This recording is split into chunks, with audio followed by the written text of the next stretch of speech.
So on the 20th of March I was at Paisley Gilmour Street because I wanted to see a GBRF stock move from Kilmarnock to Eastfield. And my first catch of the day was 1T18, the 1537 ScotRail service to Glasgow Central from Largs with 380 107.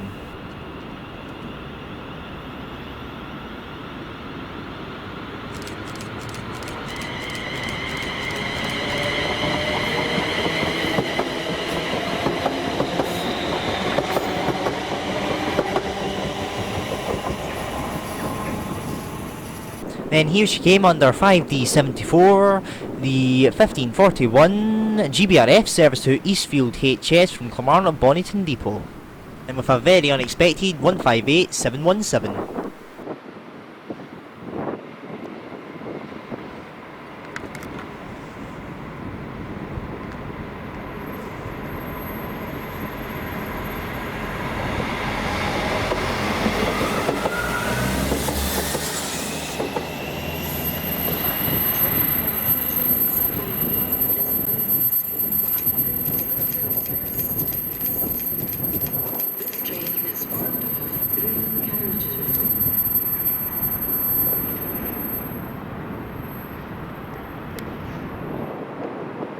Then my last catch of the day was 1K39, the 1542 ScotRail service to Ayr from Edinburgh with 380 105.